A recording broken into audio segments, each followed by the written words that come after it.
All right, this was pretty difficult information to find and look up, and I was trying to find a tire for the rears of my Sportster, an '89 Sportster, that can handle a little more load, because this isn't really designed for, you can do two uprighting on the Sportster, but it's not really designed for it. It's the name Sportster means it was supposed to originally be designed to compete with British sports bikes that were coming in the 50s and 60s. The XL actually meant experimental lightweight, even though it's not a lightweight bike, but that's what it is. That's what it really meant. So it's, you got your touring models and you got your cruisers. Sportster could be a cruiser too, but I was trying to make it a little more versatile, and you can put fat tires on the bike with different swing arms, different rims, and everything like that. But I wanted to just keep it stock, because when you change things too much, it really does cost you a lot. Plus, it detracts from the value, because, not that I ever plan to sell a bike, but the thing is, if you ever had to go, did sell it, somebody would say, somebody would have to be looking for that specific weird thing that you did to the bike. So just changing the tire is one thing, but it's not that simple. Now, what I was looking at was, let's see here, these are the load indexes. So my tire, or the 130 90 profile 16-inch rim, 130 size 90 profile 16-inch rim, is stock tire. I don't know if it's, I think it's like 2003 and back, going back to, I think, at least 84 or more, even more. That has a load rating of 805 pounds. So that says that load rating is 73. When they came out with the rubber-mounted Sportster, they went to, I think it's a 150/80 16 tire, and it's got a load rating, it says 77. That's 908 pounds. So I was looking to see if I could put the next size up. Usually you can go to next size up on a bike. Usually you could do that. Not necessarily the best thing in the world, but but what I found was there is a tire that you can use that is virtually the same diameter. It's 4/10 of an inch wider, so it's 2/10 of an inch wider on each side. So you should have plenty of room for your fender for that. It's actually less than 2/10 of an inch bigger diameter. It's like nothing, I think, something like that. I'll look at the specs again in a second. But it's virtually the same size, just a hair wider. But it has the 908-pound capacity for the tire. It's got the 77. Most of the tires sold in a 140/85 profile, 140/85 profile, 16-inch rim will have this. So you're going up a little over 100 pounds on that tire, which that's where most of your weight's going to be in the back. Now, the reason they had to do this on the rubber mount is the rubber mount Sportster gained weight. When they went to the rubber mount, the whole bike just weighed a little bit more. Now, I think they gave you, they made up, so they had to put a little bit beefier tires on it, at least in the back. Now, I'm kind of doing this, I'm not saying like I'm a total expert on this, but as far as this point goes, I'll show you the specs on this. These are the current tire size. This would be the stock car tire size, 130/90/16. Now, I didn't calculate for 140/90/16, but that would be a higher tire. And now they're talking about the speedometer difference. Now, on my bike, the speedometer cable is attached to the front tire, so the speedometer is the same, and your gearing's not going to be much different anyway, even if you went to a 140/90. But you see, if you're going to 140/85/16, you got your diameter changes by, look at this, 0.16 inches, the diameter. So the radius changes by 0.08, the radius. So you're going up 8/100ths of an inch, less than 1/10 of an inch. You're basically, your ride height is the same exact thing, really, if you're going with this 140/85/16. But you're going to have a load rating that's a little over 100 pounds stronger with that next tire size up, because you're going from a load rating of 73. Because 73 is a common load rating for all these tires. I didn't see any load rating higher than that for this in this size here. For these size tires, the load rating is 77. So it goes up a little over 100 pounds. The difference is in the sidewall height, is pretty much the same. And also the rim should work, because I think you got stock, your rims are 3 inches. You're not going to have a problem putting those on, the 140 85/16s on a 3-inch wide rim. The difference is the width. But that's still not much of a difference, because you're going from 5.12 to 5.51. So you're going, it's 0.4 of an inch wider overall. But that means it's 0.2 of an inch, less than a 1/4 inch wider on each side.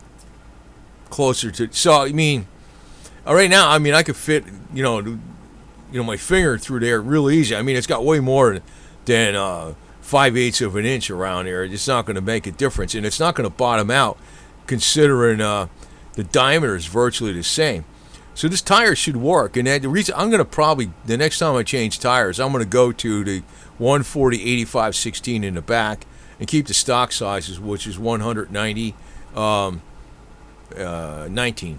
190 19. Keep the stock size in the front, because most of the weight is in the back. If you're carrying a passenger, I want a little more load capacity, because I used to carry, well, sometimes I would carry the passenger, but back in the day, nobody weighed more than 120 pounds that was in the back of that bike. So today it's a little bit different story, and I want to be sure. And I without doing any kind of modifications, that gives you, a pretty decent amount of oomph to it, because you're going from 103 pounds more rating on that tire.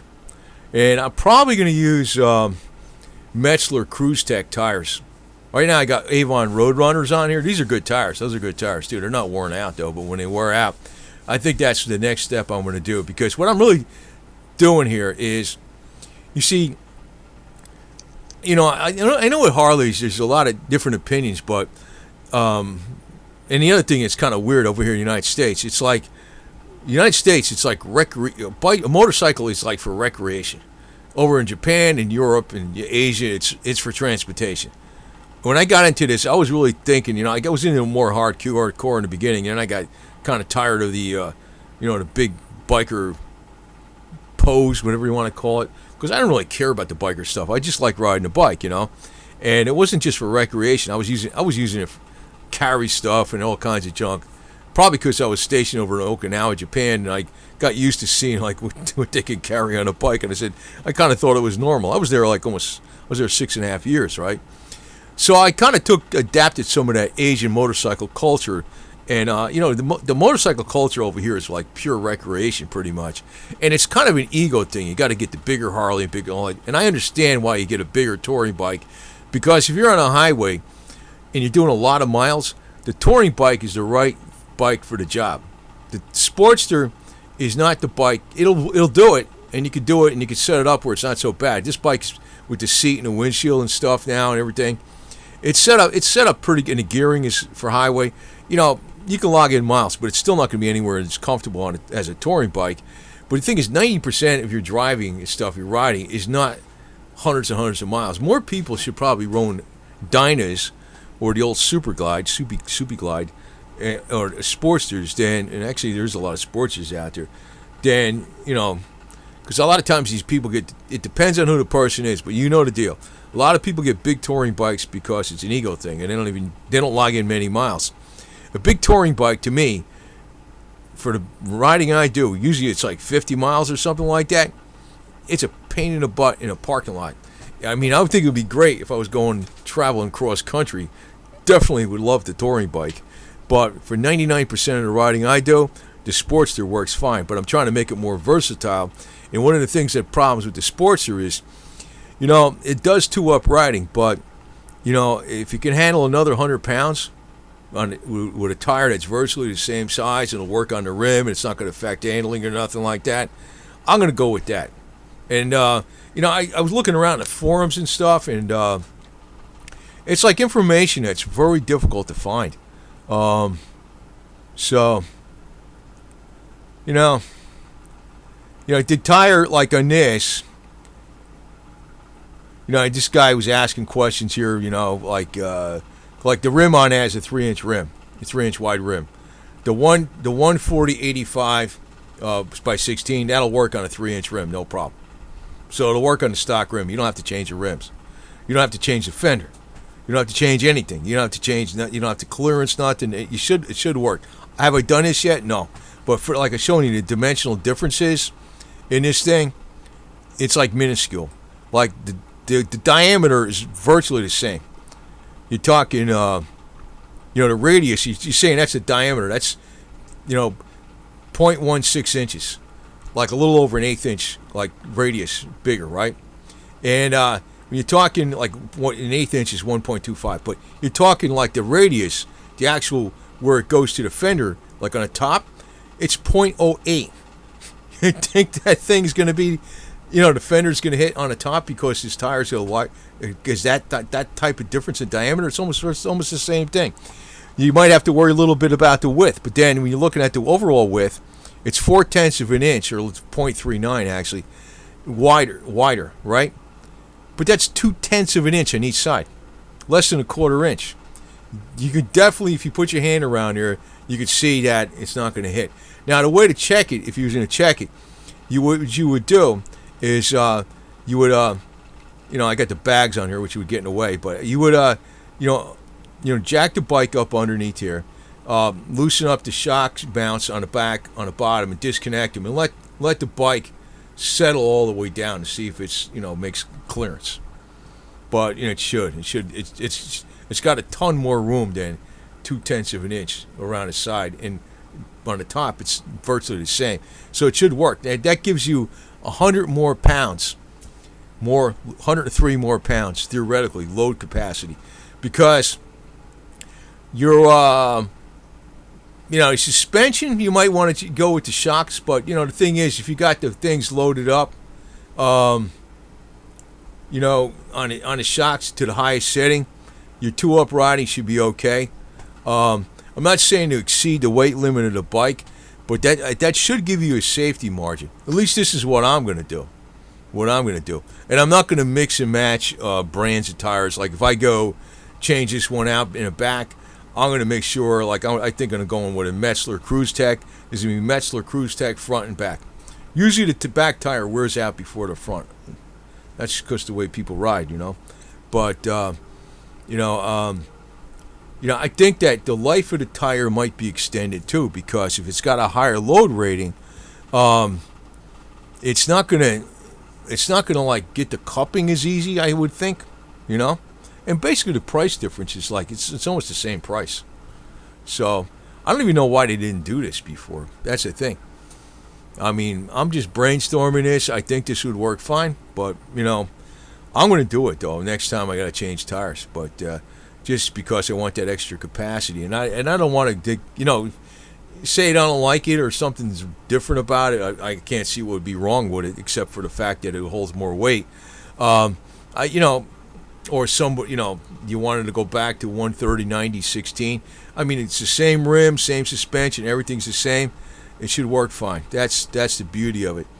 Most of the time you can go up one size, but I'm going up one size with just a slightly lower profile. But still, that's giving me that extra load rating, and that's what I'm looking for. Ideally, it would probably be best to go to, it's a Sportster. You're not going to make it into a touring bike. I mean, you can kind of make it a little bit like a touring bike, but it is what it is, right? Personally, in the big ones, the ones I like the Dyna. The Dyna on the bigger bikes. I just don't like these 850, 950 pound touring bikes.